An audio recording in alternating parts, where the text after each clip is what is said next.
Good morning, everyone. Before we dive into today's topic, let's clear something up. Fruit is not your enemy. It's not toxic. It's not a dietary villain. But just because something is natural doesn't mean it's always beneficial, especially in the context of aging. And today, I want to explore a very specific scenario where fruit, in the wrong context, could actually be holding you back. This is not a conversation about weight loss trends, dieting fads, or cutting out all carbs. What we're talking about today is something far more fundamental: your functional longevity. That means your ability to stay independent, move confidently, and live a life full of energy and mobility well into your 70s, 80s, and beyond. And one of the most critical and often overlooked pillars of that longevity: leg strength. We're not talking about bodybuilding or how much you can squat in the gym. We're talking about something much more meaningful: being able to stand up without help, walk without fear of falling, climb a flight of stairs, and recover quickly from a stumble. It's these simple movements, often taken for granted, that define your independence as you age. And the common thread running through all of them is lower body strength. In my clinic, when we talk about longevity, we always distinguish between lifespan and a health span. Lifespan is simply how many years you live. Health span is how many of those years you spend living well, on your own terms, without needing constant assistance, and with your mind and body intact. And when it comes to predicting health span, leg strength is one of the single most powerful indicators we have. That's right, leg strength, not arm strength, not grip strength, not even bone density, is more closely tied to your long-term health outcomes than almost any other physical trait.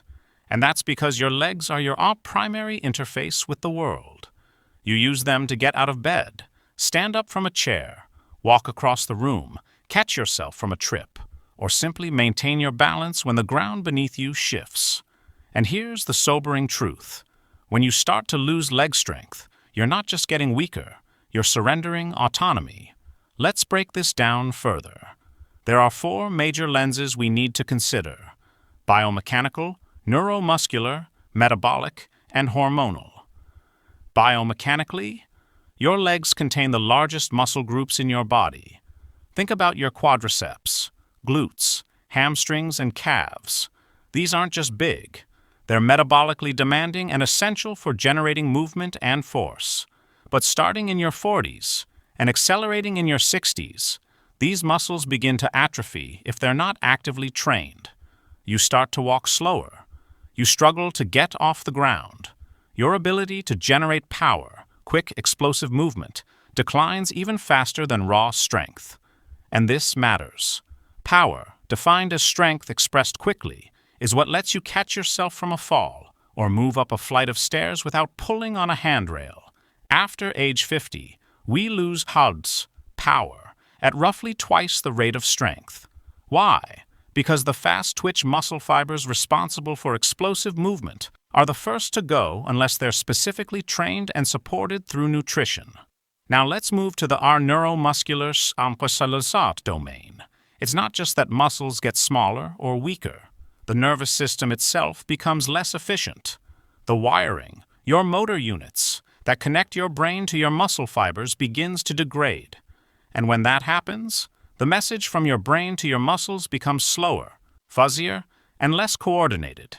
This means that even if the muscle is still there, it's not firing properly. This neural degradation isn't just a product of aging, it's also a product of disuse. The phrase "use it or lose it" isn't a cliché, it's a neurological reality. If you don't walk briskly, squat regularly, or engage in resistance training, your brain gradually stops prioritizing those motor pathways. As a result, your movements become slower, more hesitant, and more prone to error. That's exactly why falls become such a major risk after 65. Most people don't fall because they slipped on something. They fall because their reaction time is delayed, or they can't stabilize themselves in time. The hips and glutes, in particular, play a critical role here. Weak glutes mean poor balance. Poor balance means falls. And the data is chilling. 1 in 3 older adults who fracture a hip dies within the following year, not necessarily from the break itself, but from the downward spiral of HOX, immobility, infection, and muscle wasting. That follows. So when we say leg strength saves lives, we're not being dramatic. We're being literal. Now let's talk metabolism. This is where things get really interesting. Skeletal muscle, especially in the lower body, is the body's largest site for glucose disposal. After you eat a meal, particularly one rich in carbohydrates, your body needs somewhere to send that glucose. Your muscles are the primary destination. The more muscle you have, the more glucose you can store and burn. This means lower blood sugar levels, lower insulin levels, and a drastically reduced risk of developing type 2 diabetes, metabolic syndrome, and even a cognitive decline. Yes, that's right. Metabolic health is directly linked to brain health, and muscle plays a key role in that connection. But what happens when you lose muscle, especially in your legs? Glucose has nowhere to go. Blood sugar spikes. Insulin rises. The excess glucose gets converted into fat, often visceral fat, the dangerous kind that wraps around your liver, pancreas, and other organs, driving inflammation and disease. Your mitochondria, the energy factories inside your cells, become less efficient. You produce less ATP. Fatigue sets in. Brain fog follows. Your entire system begins to slow down. And the really troubling part? You don't always feel this decline happening. You just notice that you're more tired climbing stairs. You don't recover as quickly after exertion. You feel sluggish, but you can't quite explain why. What's happening beneath the surface is that your metabolic engine is breaking down. And once that decline becomes systemic, it's incredibly hard to reverse. There's also a profound hormonal component. Muscle isn't just a passive tissue, it's a signaling organ. When you train it, you stimulate the production of testosterone, growth hormone, and IGF-1, all of which are essential for maintaining lean mass, burning fat, and preserving cognitive clarity. When you don't train it, those hormone levels drop, creating a vicious cycle. Less muscle means lower hormones, which means more muscle loss, which means even less incentive to move. In this way, your legs act as a kind of metabolic engine process for the rest of your body. When they're functioning well, everything improves. Heart function, brain clarity, immune resilience. When they decline, everything else suffers. This may all sound alarming, and in some ways, it is. But it's also incredibly empowering, because while you can't change your genetics or your birth year, you can absolutely change your leg strength. And you can do it well into your 70s, 80s, even 90s. The research is clear. Older adults who begin resistance training see improvements in balance, strength, gait speed, and even cardiovascular function. It's never too late to start, but the earlier you begin, the greater the buffer you build against the inevitable decline that comes with age. And that brings us to a critical point. You can't out-train a poor diet. You can squat and walk and stretch all you want, but if your nutrition is working against you, your muscles will not grow, and your metabolic health will not stabilize. Now let's turn our attention to one of the most misunderstood aspects of nutrition in older adults: fruit. I want to repeat this. I'm not here to demonize fruit. I'm not saying it's inherently harmful. In fact, from an evolutionary perspective, fruit has always played an important role in human diets. Historically, it provided us with energy, hydration, and essential nutrients during periods when food was scarce or seasonal. But we no longer live in that environment. We live in a world of 24/7 food access, year-round produce availability, and a global food supply that's been genetically engineered and selectively bred for sweetness, size, and shelf life. And that matters, especially for aging adults whose bodies no longer process carbohydrates the way they used to. See, the challenge isn't fruit itself. The real problem is metabolic mismatch. That means we're consuming foods that were once appropriate for active, metabolically flexible individuals, like young adults or physically active foragers. But we're doing so in a context where our muscles are underused, our insulin sensitivity is impaired, and our glucose tolerance is diminished. Let's break that down. As we age, our ability to manage blood sugar typically worsens. According to numerous studies, 60 to 80% of adults over 60% exhibit some degree of insulin resistance, a state where your cells don't respond properly to insulin's signal, leading to higher blood sugar, increased fat storage, and inflammation. And yet, most people in this category continue to eat as if they're 25. We graze throughout the day. We snack between meals. We eat sugary fruits alone, without fiber, protein, or fat. And because we've been taught to see fruit as nature's candy, we assume it's always safe, always healthy. But here's the deal. Natural doesn't mean harmless. Cyanide is natural, so is arsenic. And while fruit is obviously not toxic in that sense, the way your body responds to it completely depends on your current metabolic state. Let's use some real examples. The average banana today contains about 15 to 20 grams of sugar, mostly in the form of glucose and fructose. A cup of grapes, close to the 24 grams of sugar. With almost no fiber or protein, that's the equivalent of 6 teaspoons of sugar. Absorbed quickly and with no buffer to slow it down. Now, if you've just finished a hard workout, that kind of glucose load can be useful. Your muscles are depleted and insulin sensitive. They're ready to soak up sugar and use it for repair and fuel. But if you're sedentary, insulin resistant, or have limited muscle mass, that same fruit hits your system like a freight train. Your blood sugar spikes, insulin surges, your liver gets overloaded, and any excess glucose is quickly converted into fat, particularly visceral fat, around your organs. And that's not even the whole story. Let's talk on fructose, the type of sugar predominant in many fruits. Unlike glucose, which can be used by virtually every cell in your body, fructose is metabolized almost entirely in the liver. When consumed in small amounts, your liver can handle it. But in large or repeated doses, especially in a metabolically inflexible body, it gets turned into triglycerides, uric acid, and eventually, fatty liver. That's right. Fruit can contribute to fatty liver disease in older adults, especially when eaten in excess and without metabolic context. And that, in turn, disrupts mitochondrial function, the engines inside your cells, especially your muscle cells. Remember, if your mitochondria are struggling, you'll have less energy, slower recovery, and more muscle loss. Which brings us full circle. The very thing you need, leg strength, is being undermined by something you may have thought was helping you. Let's get even more practical. One of the most common patterns I see in my clinical practice looks like this. An aging adult, insulin-resistant, maybe with early signs of sarcopenia, age-related muscle loss, starts the day with a healthy breakfast, a fruit smoothie, a bowl of grapes, or even a banana on its own.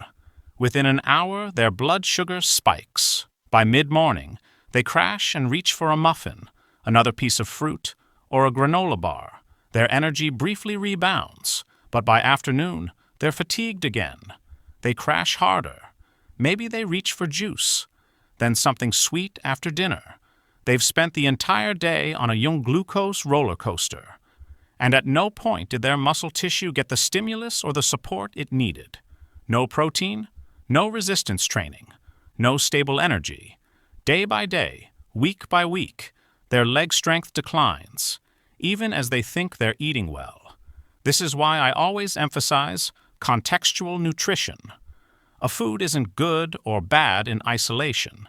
It's only good or bad relative to your goals, your physiology, and your current state of health. For most aging adults trying to maintain strength and protect mobility, the standard pattern of fruit consumption, Several servings a day, often on its own, in high sugar forms, is simply not aligned with the goal of functional longevity. It may be undermining your progress without you even realizing it. Now, does this mean fruit should be eliminated altogether? Absolutely not. The goal is not abstinence, but alignment. We want to strategically integrate fruit into your diet in ways that support muscle maintenance, stabilize blood sugar, and enhance metabolic flexibility. That requires a shift, not just in what you eat, but how and when you eat it. First, not all fruits are created equal. Some have a much better metabolic profile than others. Berries, like blackberries, raspberries, and wild blueberries, are relatively low in sugar, high in fiber, and loaded with anthocyanins, powerful antioxidants that actually help improve insulin sensitivity and reduce inflammation. These are metabolic allies. Other underappreciated fruits include avocados and sea olives. Yes, they're technically fruits, but they're high in healthy fats, low in sugar, and packed with fiber and micronutrients. From a glycemic standpoint, they're practically neutral, and for aging adults, they're a far better foundation than mango or pineapple. Second, never eat fruit alone. This is critical. When you consume fruit on an empty stomach, especially in the morning or between meals, you create a metabolic spike with no buffer. The fix? Pair it with protein or fat. Think Greek yogurt with berries, apple slices with almond butter, cottage cheese with raspberries. These combinations slow digestion, reduce glucose spikes, and provide your muscles with the nutrients they actually need. Third, time your fruit intake. Your body is not equally insulin sensitive throughout the day. After exercise, particularly resistance training, your muscles are primed to absorb and store glucose.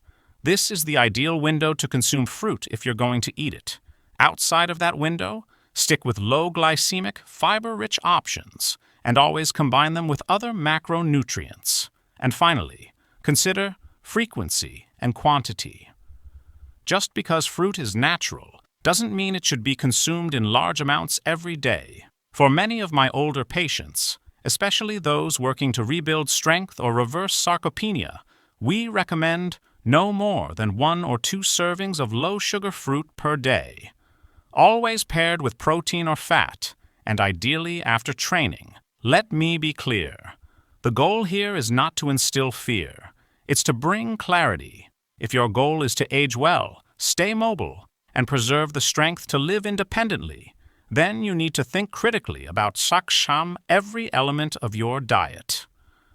Fruit can be part of the solution, but only if it's used wisely, not reflexively. This is where our Contextual becomes more important than category.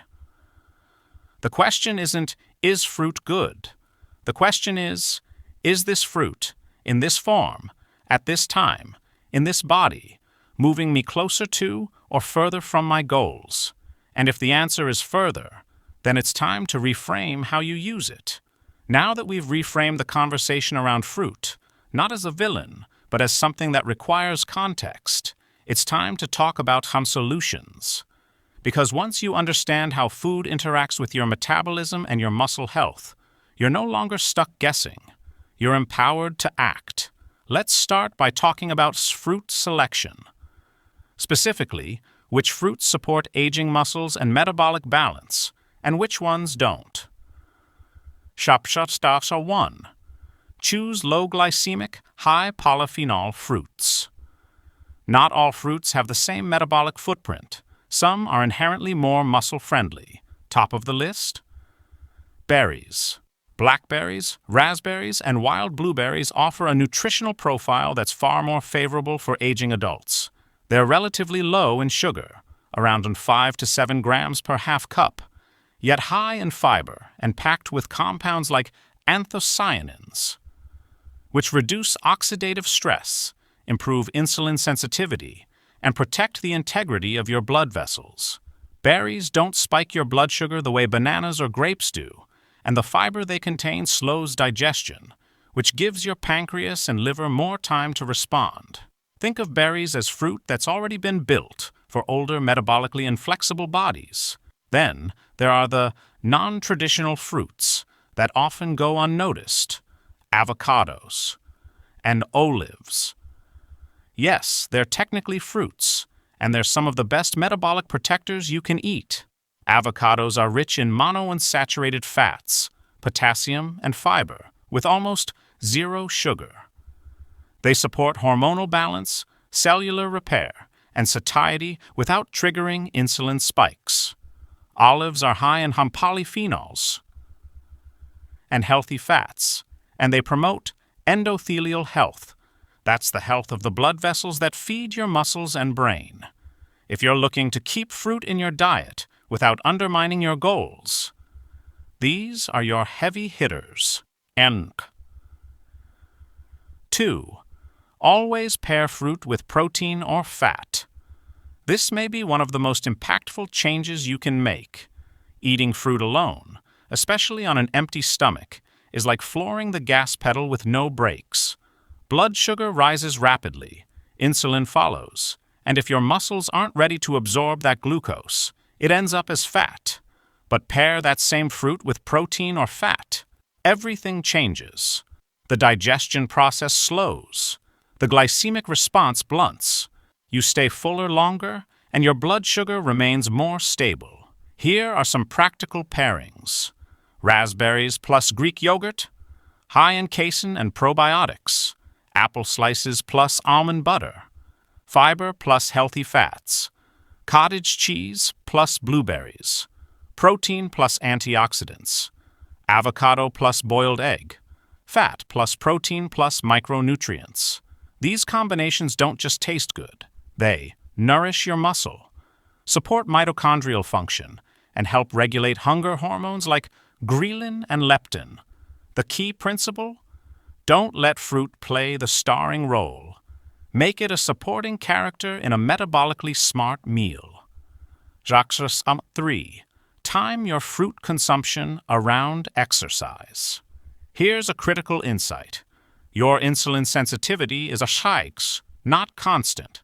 It fluctuates throughout the day, and one of the most powerful ways to enhance it is through physical activity. After a resistance training session, especially if you've been working your legs, your muscle cells are like sponges. They're glycogen depleted and primed to soak up glucose from your bloodstream. This is the ideal window to include some fruit. In fact, post-exercise is one of the only times when higher glycemic fruits like bananas or even mango can be used strategically. Why? Because your body will shuttle that sugar into muscle cells instead of fat storage, using it for hot speed repair, growth, and replenishment. Contrast that with someone who's been sedentary all day. That same fruit will cause a much larger glucose spike, with nowhere efficient for it to go. And when glucose lingers in the bloodstream, it creates oxidative stress, promotes fat storage, and reduces insulin sensitivity even further. So here's a simple rule. Save fruit for when your muscles are ready to receive it. That usually means after training, or in conjunction with protein-heavy meals. At all other times, choose fruits with a low glycemic load and always buffer them with protein or fat. Reassess frequency and quantity. One of the biggest misconceptions about healthy eating is that more of a good thing is always better. But when it comes to fruit, especially in aging bodies with compromised metabolic function, more can absolutely be worse. Let's look at 2 scenarios. Scenario A. Someone eats a handful of berries with a high-protein breakfast, then focuses on protein and vegetables the rest of the day. Scenario B. Someone drinks a fruit smoothie in the morning, banana, mango, orange juice, eats a bowl of grapes as an afternoon snack, and has apple slices before bed. Both people might think they're eating healthy, but only one is supporting stable blood sugar and muscle health. The other is flooding their system with sugar, even if it's natural sugar, and perpetuating metabolic stress. My recommendation for most older adults? Limit fruit to portions.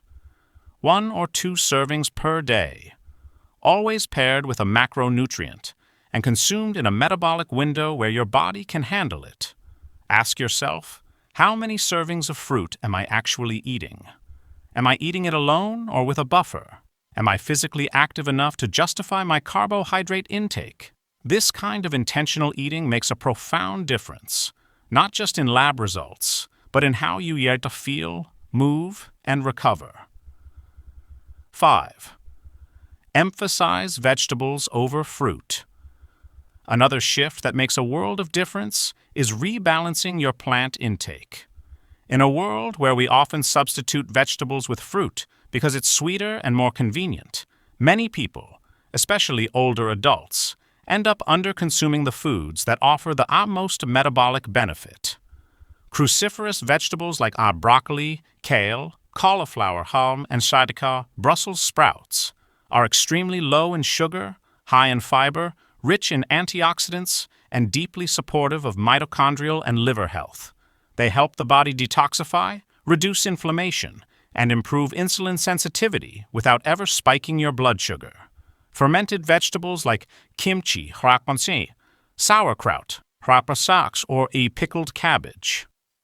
Add beneficial probiotics to the mix, supporting gut health, nutrient absorption, and blood sugar stability. So if you're craving crunch, color, or volume in your meals, swap out the fruit bowl for a vibrant veggie plate. You'll get all the freshness without the metabolic toll. 6. Use fruit as a garnish, not a staple. This is perhaps the biggest mindset shift of all. In the standard diet, fruit is often treated like a core food group, something that appears at nearly every meal. But if you're insulin resistant, dealing with muscle loss, or trying to preserve functional strength, fruit should be more like a panishasri, a touch of flavor, color, or micronutrients, not the foundation of your diet. Examples of this mindset in action: a few whole blueberries, sprinkled over chia pudding, a single fig slice, on top of an arugula salad with goat cheese, a thin citrus wedge ounce in sparkling water instead of a full glass of juice. This doesn't just protect your metabolism, it enhances your enjoyment. When fruit becomes a treat instead of a staple, you savor it more, and your body benefits more. 7. Track your personal responses. And lastly, one of the most empowering things you can do as you age is to stop guessing and start measuring. The data I've shared today comes from population studies, clinical observations, and peer-reviewed science. But you are not a statistic. You are a unique metabolic system. That's why tools like continuous glucose monitors, CGMs, or even basic glucometer testing can be game changers. They allow you to see, in real time, how different fruits affect your body. You might discover that a kiwi spikes you less than apple saugs, or that you handle some berries beautifully but crash after pineapple. These insights allow you to customize your nutrition with precision, and the more dialed in you are, the more consistent your progress will be. So now that we've covered the role of fruit, how to choose it, how to pair it, how to time it, we need to zoom out even further, because preserving leg strength as you age isn't just about avoiding the wrong foods. It's about fueling your body in a way that promotes muscle repair, insulin sensitivity, and cellular energy production, day in and day out. Think of your meals not as just something to fill you up, but as targeted tools, designed to maintain muscle, stabilize hormones, regulate blood sugar, and keep your mitochondria thriving. Let's build that kind of diet together. 1. Make protein, the anchor of every meal. If you take nothing else from this section, take this. Muscle is built with protein, and if most aging adults are under-eating it, by a lot. As you age, your body becomes less efficient at synthesizing new muscle from protein.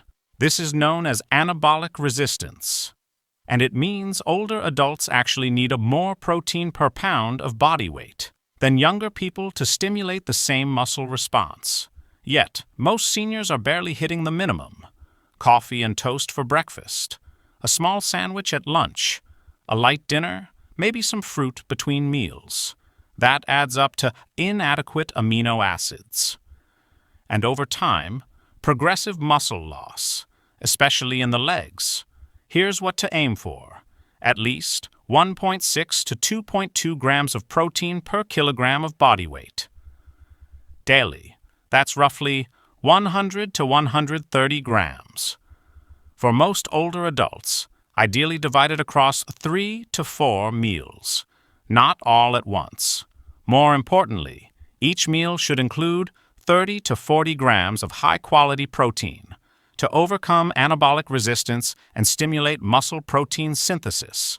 Good sources include eggs and egg whites, Greek yogurt, and cottage cheese, chicken, turkey, beef, lamb, wild salmon, and other fatty fish, whey or casein protein powder, especially if appetite is low. And don't just think about quantity, think about timing. The first meal of the day is critical. After an overnight fast, your body is in a catabolic state. If you don't feed it properly, it continues breaking down muscle for fuel. Starting the day with protein is how you flip the switch back into muscle-building mode. A bowl of oatmeal and fruit? Not enough. A protein shake with added collagen, or a veggie omelet with avocado and a side of berries. Much better. 2. Prioritize whole fats that support hormones and mitochondria. The next pillar of your muscle-supportive meal plan is dietary, healthy fat. Contrary to outdated nutrition advice, fat is not the enemy, especially for aging bodies. In fact, fats are essential for hormone production, including testosterone and growth hormone, cell membrane integrity, joint lubrication, absorption of fat-soluble vitamins, A, D, E, K, fueling low-intensity movement, and supporting mitochondrial function. Fat doesn't spike insulin. It stabilizes blood sugar, and it provides long-lasting energy to power daily activity. Focus on anti-inflammatory, unprocessed fats, such as olive oil, avocados, nuts and seeds, especially walnuts, almonds, chia, and flax, egg yolks, fatty fish, like salmon, mackerel, and sardines, gopyu, ghee, or grass-fed butter. In moderation, these fats help reduce inflammation and support neuromuscular efficiency, which is critical for maintaining balance and coordination as you age. They also help counteract the hormonal decline that naturally occurs after age 50, which otherwise leads to much faster muscle loss, especially in the legs. 3. Cycle your carbohydrates strategically. Carbohydrates are not the enemy either. In fact, carbs are essential for fueling exercise, brain function, and recovery. But like fruit, they need to be handled strategically, especially when you're insulin resistant. Here's the key. Cycle your carbs around your activity. Use your muscles like a sponge. Train them, deplete glycogen, and then refeed with carbs. Only when your muscles are ready to store them. In practical terms, after a leg workout, include a moderate amount of carbs to replenish glycogen and stimulate recovery. This might be some sweet potato, quinoa, or a serving of lentils. On your rest days, keep carbs lower and focus on protein, vegetables, and healthy fats. Avoid snacking on carb-heavy foods between meals, especially without protein. This spikes insulin unnecessarily and increases fat storage. Also, shift your carb quality. Choose whole food carbs. Over processed ones, lentils, chickpeas, carrots, squash, beets, and steel-cut oats are metabolically smarter choices than bread, crackers, or cereal. Avoid juices, refined grains, and added sugars. These rapidly increase blood sugar and offer little nutritional benefit, especially for aging muscles. The point isn't to go zero carb. It's to manage and earn your carbs with movement. And choose ones that support your goals. Amp. 4. Add color, fiber, and micronutrients with vegetables. We touched on this earlier, but it's worth emphasizing again. Vegetables should be the base of your meals, not a side dish. Cruciferous vegetables like broccoli, cauliflower, kale, and arugula aren't just fiber-rich. They support liver detox, estrogen balance, and antioxidant defense, which are all crucial for preserving leg strength. Leafy greens, spinach, Swiss chard, beet greens are loaded with magnesium, potassium, and nitrates, which help improve how blood flow to muscles and maintain electrolyte balance during physical activity.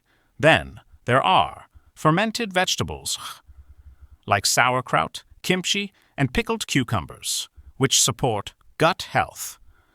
And gut health is directly tied to immune function, inflammation, and nutrient absorption. So build your plate with 1/2 plate of fibrous vegetables, 1/4 plate of protein, 1/4 plate of smart carbs or fats, depending on your activity. This is a template that supports your strength, stability, and cellular function, especially in aging legs. 5. Hydration, electrolytes, and muscle contraction. Another commonly overlooked factor in leg strength is hydration, but not just water. Electrolytes, and especially magnesium, potassium, and sodium, are essential for proper muscle contraction and nerve signaling. Dehydration and low electrolytes contribute to muscle cramps, fatigue, dizziness, poor recovery, increased fall risk. Many aging adults limit salt unnecessarily, drink minimal water, and rely on coffee or tea, both of which are diuretics. The result? Chronic low-level dehydration and poor muscular function. What to do? Drink clean water throughout the day, especially before and after physical activity. Add electrolytes, either naturally through foods like leafy greens, avocados, and sea salt, or via clean electrolyte powders with no added sugar. Monitor urine color. It should be pale yellow, not dark amber. Your muscles, including those in your legs, rely on fluid balance to contract, relax, and coordinate properly. Don't underestimate the power of hydration in maintaining mobility and energy. 6. Supplement smartly, if needed. While food should always come first, certain targeted supplements can help aging adults preserve leg strength and metabolic resilience, especially when diet alone isn't enough. Some of the most research-backed options include creatine monohydrate, supports ATP production, muscle strength, and recovery, particularly in older adults. Vitamin D3 plus K2, essential for bone health, muscle contraction, and hormonal function. Magnesium glycinate or citrate, improves sleep, reduces cramping, and supports muscle relaxation. Omega-3 fatty acids, EPA/DHA, reduce inflammation and improve neuromuscular function. Whey protein isolate, easy to digest protein source to help hit daily targets. These are not magic pills, but for many people, they provide the edge needed to bridge the gap between good nutrition and optimal function. Now that we've walked through the science, the strategy, and the structure, let's land on what really matters most: what you do next. Because none of this is theory. This isn't abstract or optional. This is your health, your strength, your balance, your freedom. Let me ask you something. What does independence at 80 actually look like? It's not about running marathons or bench pressing your body weight. It's about getting off the floor without help. It's about carrying your groceries without wobbling. It's about taking the stairs instead of the elevator. Not because you have to, but because you can. That's real longevity. That's aging on your own terms. And the foundation of all of it is leg strength. Not arm size, not scale weight, not six-pack abs. Strong legs are your passport to autonomy. They let you move, travel, play, and engage with life fully. And what feeds that strength? It's not just squats. It's not just resistance bands. It's not just gym sessions. It's what you eat. It's how you time your meals. It's how you manage insulin, inflammation, hydration, and recovery. So here's what a strong leg supporting day looks like. In the morning, hydrate with clean water. Maybe add lemon and a pinch of sea salt. Eat a protein-heavy breakfast. Eggs, greens, avocado. Maybe a protein shake with Greek yogurt and berries. Skip the fruit-only smoothie on an empty stomach.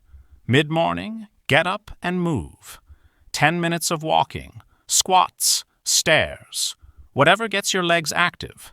If you snack, make it protein-rich, not grapes or bananas. Try hard-boiled eggs or cottage cheese instead. At lunch, build your plate around vegetables and protein. Fill half your plate with fibrous veggies. Then add lean meat or tofu and a healthy fat. No need for bread or juice. Add some fermented foods to help digestion and inflammation. In the afternoon, train your legs, especially if you're over 60. Squats, step-ups, lunges, anything that makes your legs work. After a session like that, that's when fruit becomes an ally, not a liability. A banana with yogurt, berries with a shake. This is when your body can actually use the sugar to rebuild, not store it as fat. Dinner is more of the same. Quality protein, steamed vegetables, a bit of olive oil or avocado. Maybe a serving of legumes or sweet potato if you trained hard. Then, as your evening winds down, keep hydrating, especially if you've been sweating. Consider magnesium to help your muscles relax and your body prepare for deep sleep, because that's where recovery happens. That's where hormone balance is restored. That's where muscle repair kicks in, and that's where tomorrow's strength is earned. You don't need perfection. You need consistency. You don't need to eliminate all fruit. You just need to respect how your body processes it. You don't need to change your whole life in a week. But you do need to begin, because every day you delay is another day of muscle erosion, insulin resistance, and lost function.